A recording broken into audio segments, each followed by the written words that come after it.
When patellofemoral pain syndrome is not treated correctly, there's a bunch of problems that can happen. I'm going to tell you about 4 major problems today. Patellofemoral pain syndrome happens to people in their 20s and 30s. It can happen to teenagers as well, especially those that are very active in running or running sports. And it eventually sets them up for worse chronic injuries that might involve surgery at a later time in life. Number 1, cartilage in the knee joint can get very worn down if the problem isn't treated correctly.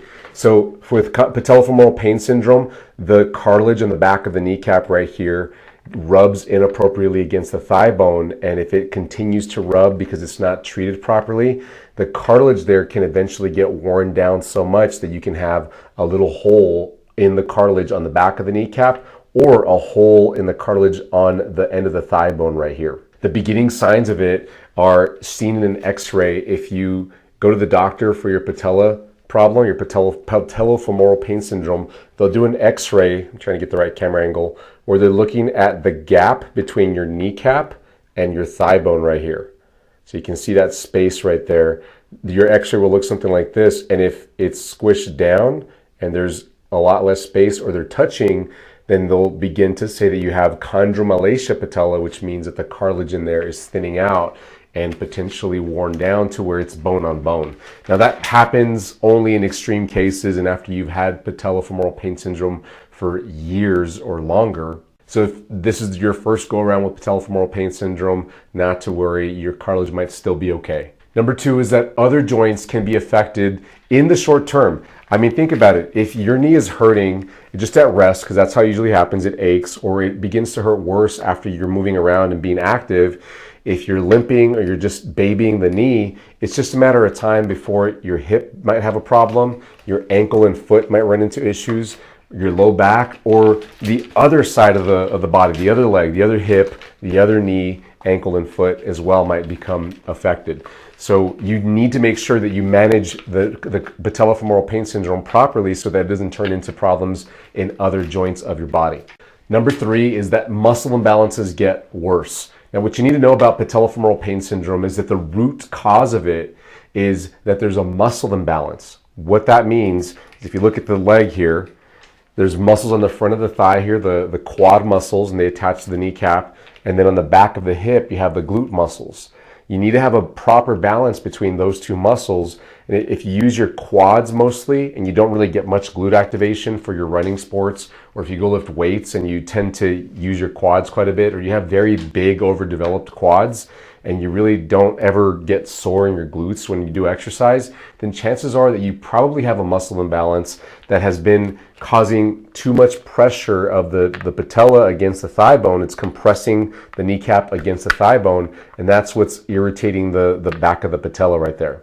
When you go through treatment that strengthens the quads, because that's what most therapists, that's what most healthcare professionals will guide their patients to, is they'll say, well, your kneecap is not tracking right on your thigh bone, and it might be a little over this way, so we need to work the quad muscles on the other side to pull it over.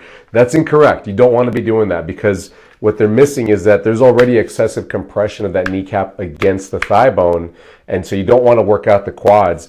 The reason why it's pulled over like that is because there's weakness up in the hip and it's rotating the thigh bone, causing the apparent shift in the patella against the thigh bone here.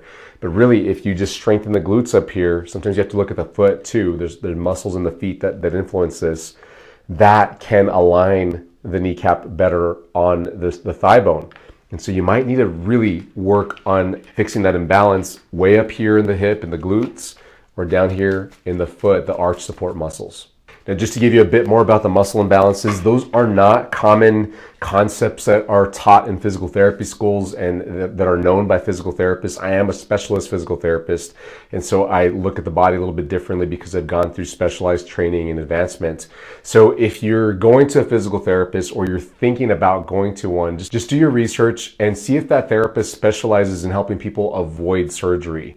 If you go into the clinic and you see a bunch of people that have just had surgery, or you talk to them and they say, yeah, we see a lot of people that just had a knee surgery or hip surgery, then you probably don't want to hang out there, because they're going to specialize in whatever they tend to see the most of. And if it happens to be a lot of surgical patients, then they're thinking in terms of that treatment approach of helping somebody recover from surgery, which is not a good place for you to work at as a patient if you have not had surgery yet and you're looking at recovering naturally from your patellofemoral pain problem. However, if you do have a surgery, that's probably the right clinic for you to go see them. Problem number 4 is that if this problem is left untreated, if that root muscle imbalance is not treated properly, because sometimes you will go through treatment, like I mentioned, you might end up at a therapy clinic, or you might do exercises on your own, or be guided from some other healthcare professional that's trying to help you out with your patellofemoral pain problem. But if your problem has gotten worse and worse, or maybe it's gotten better for a short time, but then you get back to your activity and it still bothers you with that activity, it comes back, that means it is not resolved. That muscle imbalance is still there. It's festering. You're getting worse as time goes on, and you're just going to be irritating it more. If that's the situation, then problem number 4 comes into play, where you eventually, once you hit your 40s, late 40s especially, 50s and 60s especially, you begin to get osteoarthritis in the knee joint. And you can get arthritis here between the kneecap and the thigh bone, or on the end of the thigh bone here where that bone connects to the shin bone right here. And that's, a tough situation, that you're closer towards getting a knee replacement or having some other surgical procedure, plus all the life-altering changes you're going to have to go through. You're not going to be able to function the same way. You're not going to be able to stand as long as you like and do all the things that you love to do. So you want to take care of this patellofemoral pain syndrome before it turns into something severe like knee arthritis. The other condition that really slows people down is a meniscus injury.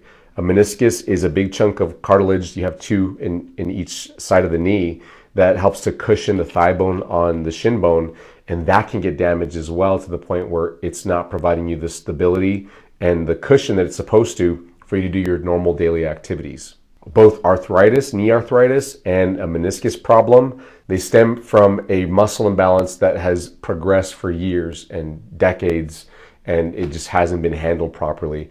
And if you have patellofemoral pain syndrome, that's like the first step towards knee osteoarthritis and cartilage problems like a meniscus problem.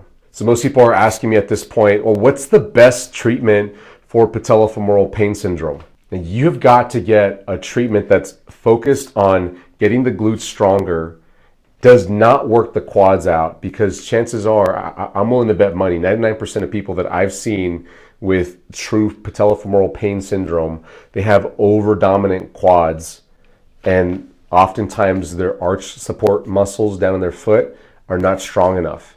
And in the short term, using things like an insole, using a knee brace might help, but it is just short-term pain relief. You've got to get stronger in the right muscles, and then you've got to learn how to use those muscles when you go run, when you do your sport, when you do your activity, or if you're just a person that doesn't do sports or exercise, you're just doing stuff around the house, chores, work, that kind of thing. You need to learn how to move in those environments using your glutes and using your foot muscles correctly, so that it's consistently taking pressure off your kneecap here and not irritating the cartilage, so that it's not letting you get closer and closer to cartilage problems, meniscus problems, and osteoarthritis problems. If you're looking for a structured, organized program at fixing the root problem, up the glute strength up here and the foot muscle strength, to help your patellofemoral pain syndrome problem in your knee joints, you need to go check out our 28-day Knee Health and Wellness Boost program. There's a link in the description below. That program is 100% online. It's designed to get you to strengthen the right muscles while avoiding strengthening the wrong muscles, so that you can take the pressure off that kneecap and have true long-lasting results where your knee is feeling fantastic. And you're doing it in a safe way that doesn't put you in a dangerous situation where you're going to aggravate your knee joints.